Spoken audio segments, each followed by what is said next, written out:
Hold this. Laraway Communications, how can I help you? Yes, please. I'm calling for my daughter, Zoraida Bartolome. She lives at 512 Concord Avenue, Romeoville, Illinois, and we haven't heard from her or her husband or her children during the whole day. No answering the phone. If somebody can go by the house and check them, because the husband, they called from his work that he didn't show up to work. And he never, he's always at work. Okay, give me 1 second. Thank you. On September 17th, 2023, officers responded to a routine welfare check in Romeoville, Illinois, that would quickly unravel into a grim discovery. Upon arrival, the house appeared eerily still. All lights were off except for one faint glow from a room in the southwest corner.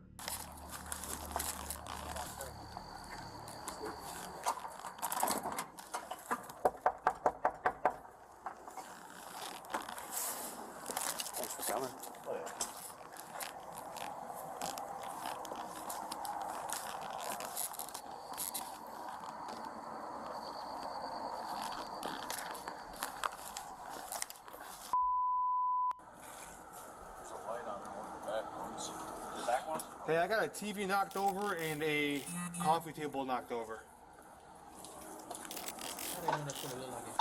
Romeoville 367. Can we get another unit to Camden, please? Everything's 10-4. Hey. 10-4, 379 Romeoville.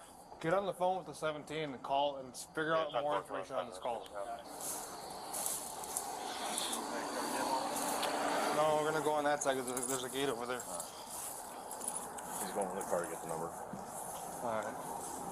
You see the TV in the, Yeah, I was holding like... Hey, hold on, wait. You look in this window? Like toy room. I couldn't see anything in the room. Nothing? Are you able to see? Oh, that's all the shit from toys.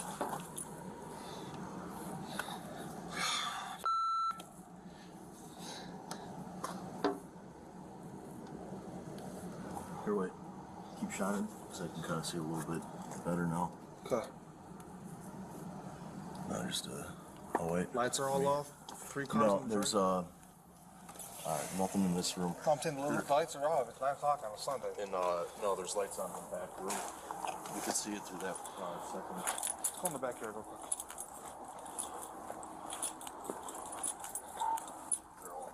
They're all myself and 67 are going towards the backyard. Just a heads up.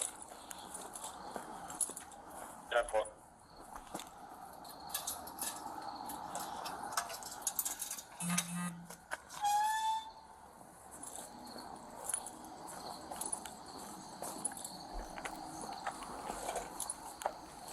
Keep an eye on that garage, yeah?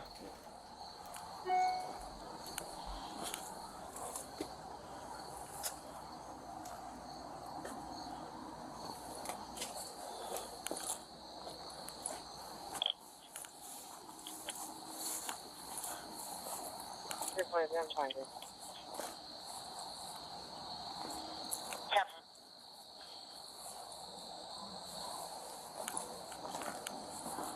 Want to try that door real quick, Ron?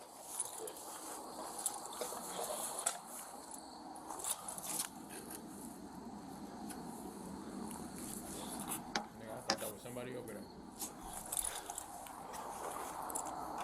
Let's go. See when they speak in the back. There's a window, right? Yeah, 2 windows. Yeah. Yeah, I'll go this one out. This window open. No, it's not. Oh God. Dogs are dead. 2 dead dogs. I need more units here. Hold this. It was here that the first grim discovery was made. 2 deceased dogs lying lifeless on opposite ends of the kitchen floor. Their presence raised immediate alarms, prompting officers to determine exigent circumstances and enter the home through the unlocked back door. Hey, open the trunk. 70 on the corner. 07 in route. 3 in route. 10-4. They need to give us more Units information. from 367. I'm waiting for at least one more to make entry. Who is this guy?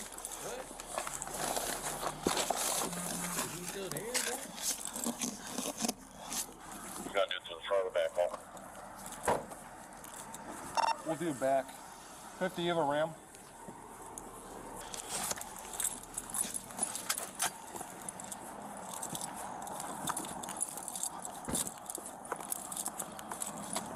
Romeo 399 up. Coming up? Hold on. Hold it there. Yep. I'm gonna wait for. You know what? I'm waiting for 2 more units because I want 2 units up front, while 3 make entry in the back.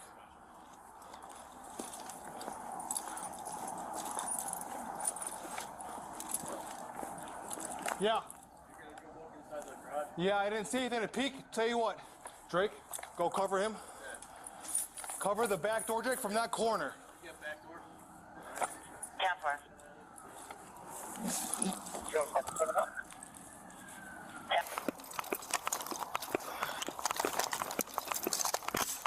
He gotta be.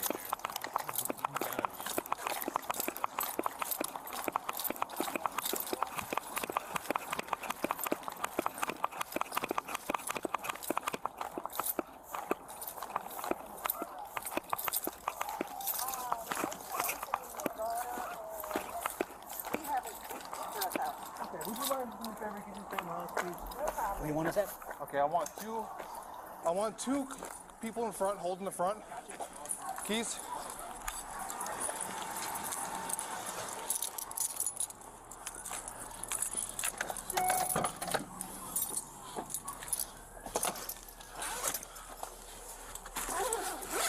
Listen, Romeo 350. Can you have fire stage? Campfire.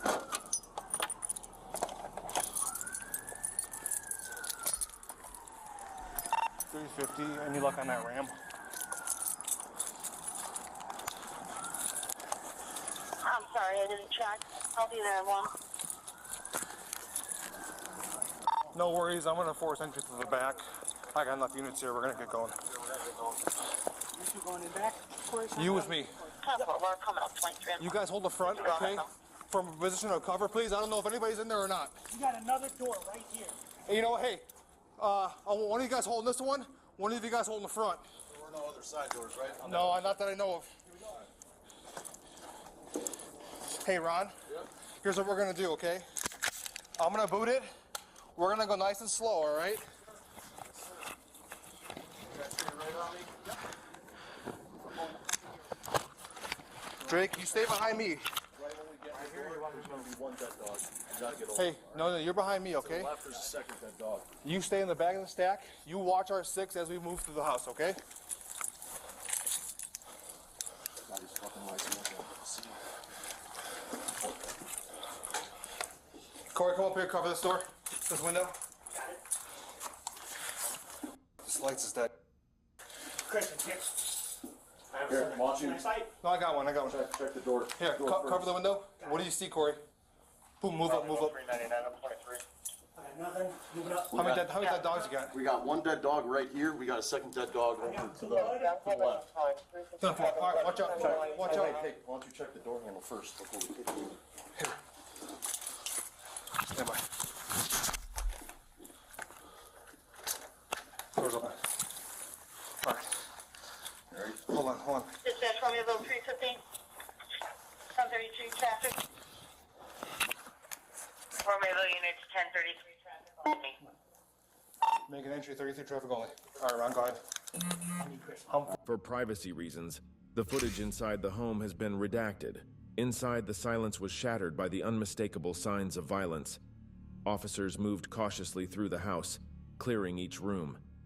In the living room, where it met the hallway, they discovered the body of an adult male lying face up in a pool of blood, later identified as Alberto Rolon, Zoraida's husband. He had suffered fatal injuries to the head, the result of apparent gunfire. Further into the home in the southeast bedroom, officers encountered a chilling scene. The door had been forcibly kicked in, with a large footprint and splintered wood around the lock confirming it. Behind the door lay the body of an adult female, later identified as Zoraida Bartolome. her life violently taken. Nearby, their two young boys, Diego and Adriel Roland, were also found deceased, their bodies bearing the unmistakable signs of the same brutality. As the officers exited the house, the weight of the tragedy was clear. The home, once a sanctuary for a family, had become a scene of unimaginable horror. Based on the evidence on Zorita and Alberto's phones found at the crime scene, police visit Ermelina Paloma and Nathaniel Huey's residence. At this point, police only know that Zorita had been having an affair with Nathaniel Huey, Ermelinda's boyfriend. Oh, hell, dog. Y'all sit there cheating. You sit there cheating. Y'all playing with the wrong people. Y'all should be cheating, man. Y'all better cut it out. You better cut it out.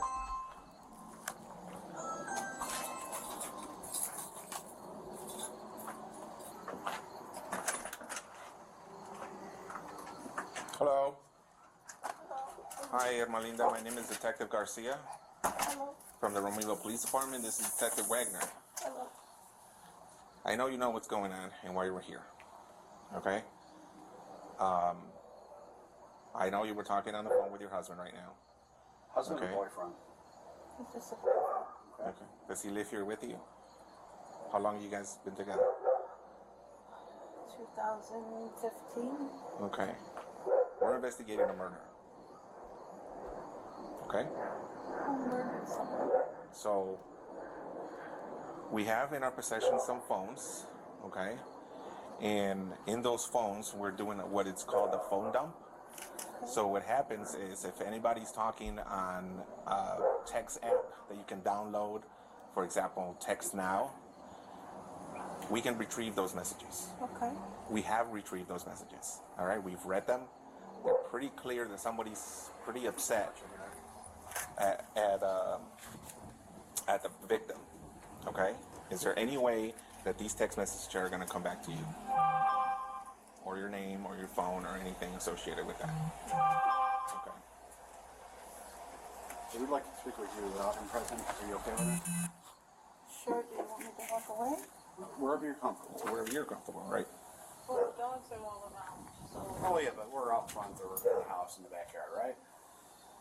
I'm not saying go in. I'm not saying go in the house, but we can talk with you out over here. If you're okay with that, we can go over by my car if you'd like. I'm leaving my jacket. Okay. Sure. Thank you. Nathaniel attempts to convince Ermelinda to speak with officers on the patio because it's right in front of their Ring camera. Officers want to get Ermelinda's side of the story without Nathaniel being there, and she eventually agrees to speak with them privately in their patrol cars. Okay.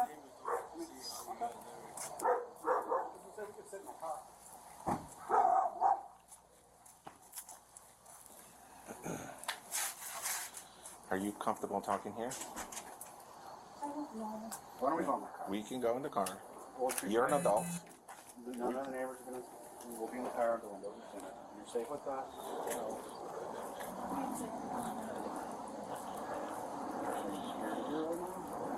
No, you can have a seat in the front, passenger. It's all now.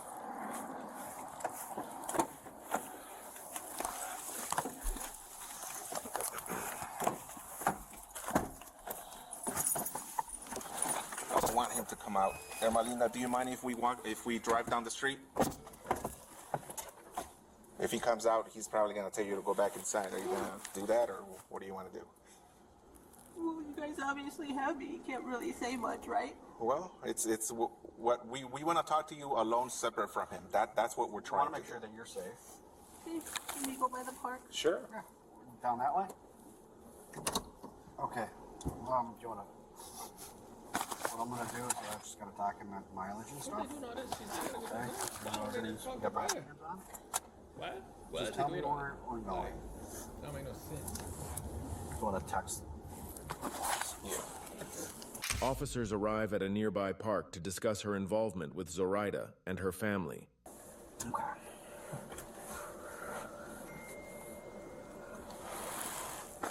Ermelinda, how long have you known Huey? Since probably 2015. Okay. Why are you scared of him? Oh, I'm not scared. Well, Okay. Why are you scared right now? because when I called him, because I was scared, I didn't know where he was. Okay. He said, someone's following me. Okay. So I called and I called. And then I heard him say, why are you following me? Do you want to search the car? And then someone said to him, there are messages from you, and it's because her husband found out you were having an affair. And I didn't know that.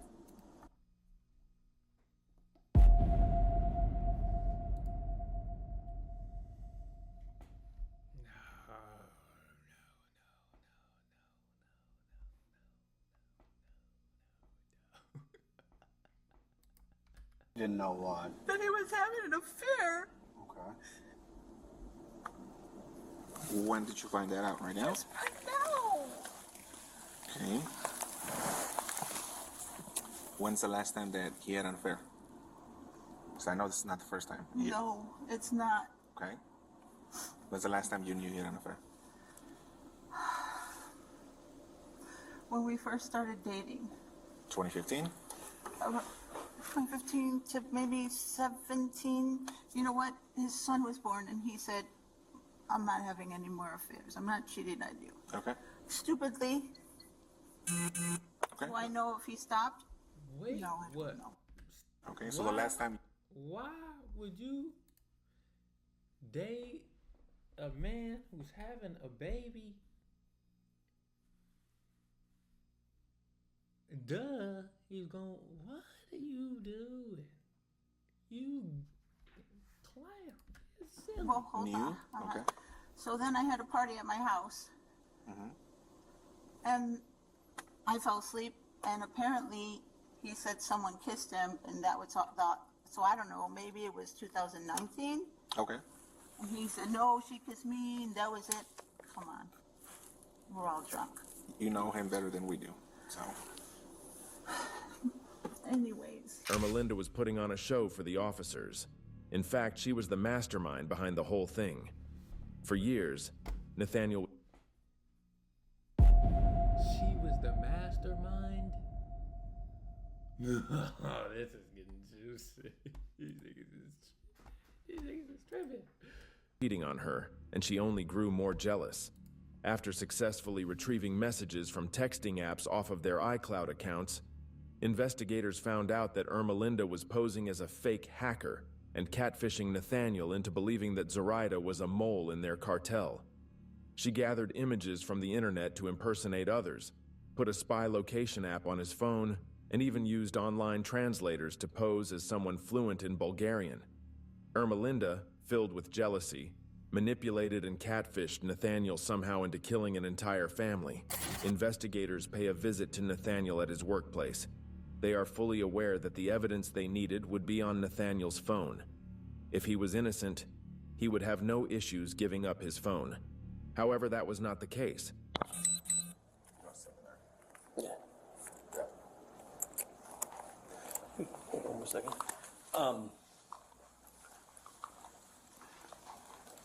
So we were talking with the bosses, and they said, well, we already went through phones. They already got one half of the conversation. And you said you talked to her on your phone, right? Okay. So what we'd like, or what we're asking for, is consent to get the text messages off your phone between you and her, or Snapchat, or whatever it is between you, so we have both sides of it.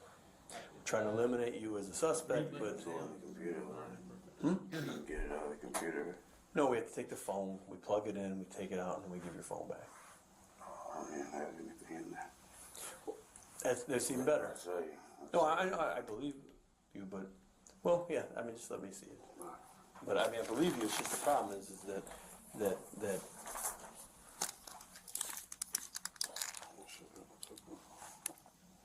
This is all I have right there from her. I don't have anything back.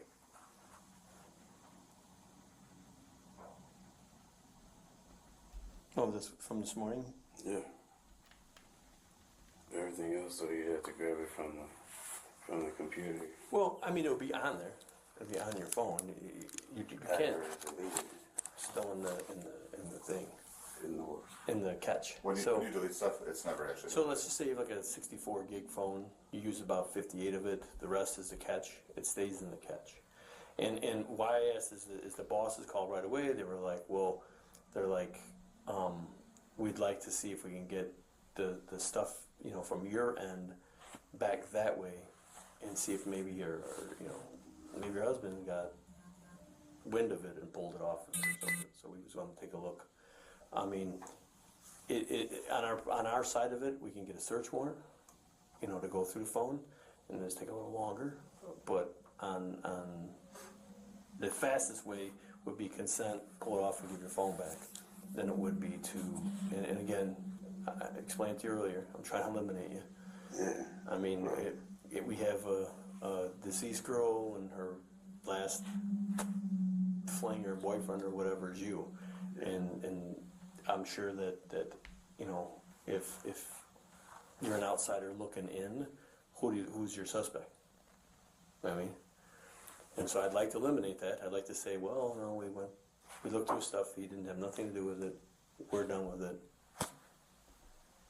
I guess I'd rather you guys just go on the computer. I agree with you, but again, there's it would take us, you know, a couple hours to pull information off the phone that could eliminate you as a suspect, like right from the start. It's up to you. It feels like you're pretty suspect enough, man. Well, I mean, I'm not joking with you. We anytime somebody dies, you look at the husband, the boyfriend. If it's a girl, if it's a guy, you look at his wife and any kind of lovers he had, and we look. That's what we look at. We start there, and then this person was at work, so we eliminate that. This person was, you know, we went through the phone. There's nothing between those two. No threats. No.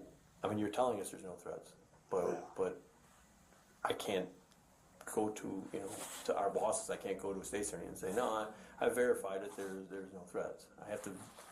If I can verify and say, no, I went through his phone. There's no threats. They seemed to be good together. There was no threats. There was no animosity between the two of them. There was no fighting. There was none of that stuff. Eliminate it. Just go on the computer, Chief, because I don't want to give up my phone. You know what I'm saying? I understand. I'm just telling you, it's. I completely understand what you're saying, and I'm not even trying to give you guys a hard time, but like taking my phone and all that, like, and you already told me, like, you can get it from. We can get her side of it. I can't get your side of it. That's a problem. So I can get her side of it. If you know where she's gotten her phone, I can get that side of it. How about this? How about I come see you guys later today after work or something like that? Because I got other in there that I don't necessarily want you to be like looking at. You know what I'm saying? I understand. But again, And I promise you, I don't care what you look at. No, it's not like freak like that or anything like that. Well, I'm saying even if we, yeah, I mean, if you, again, well, I'm asking for consent. The consent means that we plug it right in, we dump it because you've told us it's okay. Without that, then we have to get a search warrant. If we get a search warrant, then we have to type that up, and it's gonna take longer. I can bring it down to you guys, and you can dump it all you want to. We'll be there. The address is on the card. Let me step out. There right after work. Yeah.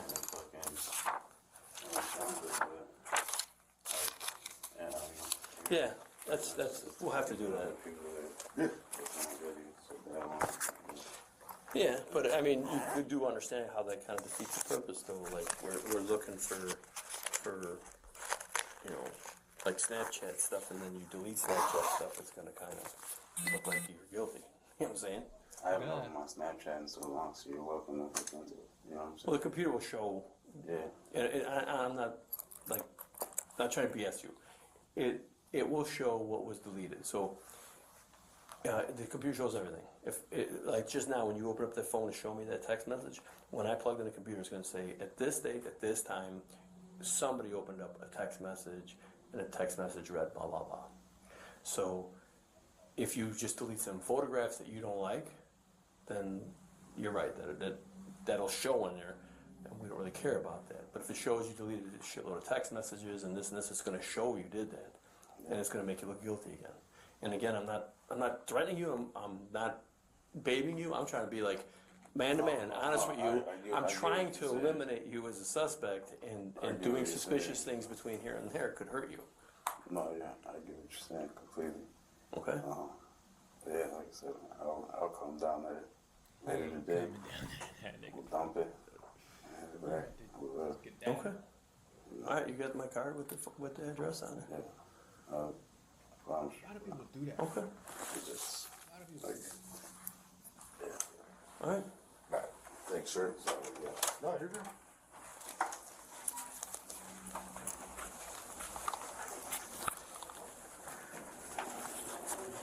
Nathaniel agrees to do a cheek swab for DNA analysis. Then he pays a visit to the police station and allows them to dump his phone. Even though he erased all of the messages first, the officers were able to retrieve them later on. I gotta ask, did you have anything to do with this? Okay. You know I have to ask, and you know that your number is going to be in her phone, and we're going to find your text messages, and we're going to find that stuff, and I want to get a surprise later on that you guys are fighting, or that there was something going on between you two, or just three of you that I don't know about, you know? Nothing like that. Nobody was threatening anybody. We weren't fighting. Like, really, she's like fucking angel, you know what I'm saying? Like a sweet girl, so like. Okay, like I said, we're this is so new to us, because investigation-wise. We have tons of videos to go through, and license plates, readers, and like text messages, Snapchat messages, and all that stuff. So it's so in the beginning of this investigation that we're just kind of reaching out to talk to all her family, friends, and everybody like that. And that's why we're here talking to you. And I just hope, I mean, in your head, if you could think of something like, oh, you guys should know about this, it's the time to tell us now before we find it later on, you know, in the computer, or we find it in a phone message or something, those guys. Yeah, I mean, obviously we're going to stay in touch with you. I'd ask, you know, a couple more questions, might be a little hard for you, but are you willing to take a polygraph test if ever needed? I guess. And then DNA, you know, swab in your mouth if needed. I'm asking this stuff now. I mean, we again, these are one of those things where if in the future we needed it, I could go to a judge and say, you know, this is why I believe I need it, and get a warrant for it. But I always ask people. I ask people straight up, right? Because, you know, most people ain't gonna know how to, like, yeah. No, yeah, I mean, I never, this is just some shit that I never thought of. I doubt you'd be in the middle of that, exactly. But you can see how, like, you're not the only person we're going to talk to, and we're talking to lots of people, and we're going to talk to lots of family members, and we're going to talk to neighbors, we're going to talk to a ton of people. But we're starting off with the people closest to her, and we're here, that's why we're here talking to you, you know, her family and you. And so I ask these questions because, yeah, later on, if we are able to come up with like a DNA sample of something, I am going to ask everybody who she knows if they were willing to give up a DNA swab so that I can eliminate them right away. If I eliminate you right away, we don't have to keep coming down here bothering you. I don't have to bother you at home. Why don't, you know, we're done with you. We don't have to call you anymore, stuff like that. Yeah, like, and I don't even think like her family knew anything about us. Well, I can tell you right now, we're sitting here in this office talking to you. Somebody knew. Oh, okay. I guess. We wouldn't be here talking to you. Yeah, that's a good point. But I didn't think that she was talking like to any family like that. Well, I think they're done. I'll give you my card. Yeah, I'll give you my card. I mean, if you think of something, give me a call. If like when you're back at work, you know, back there you're working, another employee comes up to you and goes, "Hey, man, I heard this or I heard that." Just give me a call and let me know what you heard. Because I mean, we're asking for your help. You know, I'm sure you would like to see this get solved just like us. You know what I mean? Yeah, because like I'm pretty angry. Yeah. This. I would. Did he do it? Like I said, nothing against my wife, man, but like just a different connection with someone. Yeah. You know, that This felt like really strong, you know what I'm saying? Yeah, and you're right. You're better off here at work, working and keeping your mind off of than sitting at home and dealing with, just sitting there alone or with her thinking about this. So, Yeah. all right. Well, thank you. From what police gathered from his phone, Nathaniel and Irma Linda meticulously orchestrated the murder of Zoraida in a chilling display of premeditation and calculation with Irma Linda's fake character. Their plan began with extensive research into Zoraida's home, mapping out its layout and analyzing the neighborhood for security cameras. They discovered that the house behind Zoraida's was vacant, offering an opportunity to avoid detection. In an effort to stage the murder as a botched burglary, Irma Linda instructed Nathaniel to create damage to the scene, making it appear as though teenagers were responsible. Irma Linda drove the vehicle to the scene as planned, while Nathaniel focused on their horrifying mission. Irma Linda's Malibu arrived in the area of Concord Avenue and drove past the house several times. The aftermath of their plan was equally cold and calculated. They intended to take Zoraida's and Alberto's phones to disrupt any evidence trails and burn their clothing afterward in Nathaniel's backyard. However, a storm on the night of the murders likely thwarted their attempt to destroy the evidence. In the early hours of Wednesday, September 20th, 2023, Irma Linda was reported missing by her family. Once they knew they were under investigation for the murders, Nathaniel confessed to his mother. Irma Linda was entered into the nationwide law enforcement database as endangered, armed, and dangerous, with a note indicating she was with murder suspect Nathaniel in his GMC vehicle. Catoosa Police Captain Swarer observed the two approaching a black GMC Yukon parked at a Walmart in Catoosa, Oklahoma. Security footage confirmed they appeared calm, walking together willingly with no signs of distress.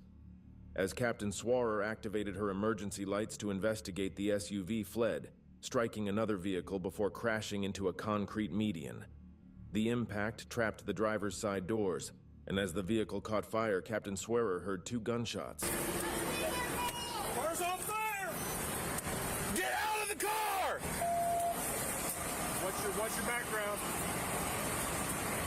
Get out of the vehicle! Get out! There you go. Yep. Ready to go in? Oh, you want to go in? Go in. Let's go. Yes. On your right. Move up to your right behind you. I got door. Do not see movement. No movement.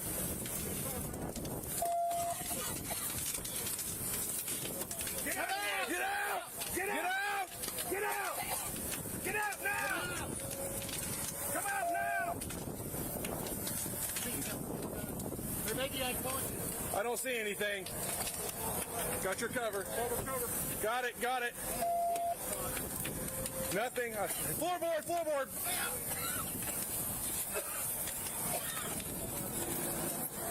Get her. Got cover. Grab her belt.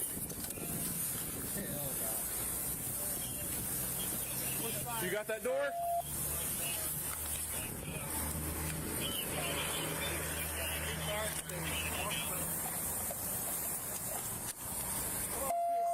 Can't see. Where's fire? Get fire extinguisher at least.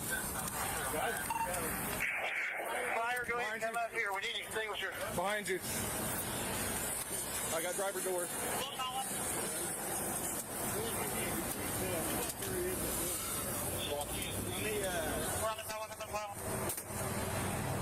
Get a baton!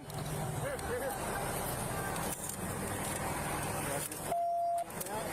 Moving to your left.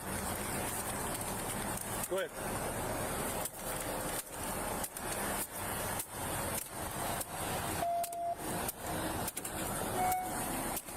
Nathaniel, found dead in the driver's seat, sustained 2 gunshot wounds to the head, one non-fatal, the other self-inflicted, as confirmed by autopsy. Irma Linda, with a single gunshot wound to the back of her head from Nathaniel, was transported to St. Francis Hospital, where she later died. Oh my God, bruh. Oh my God, gang. Oh my God, bruh.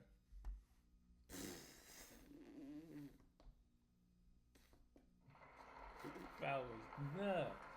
What the heck, bro? Bro, people be out here tripping, bro.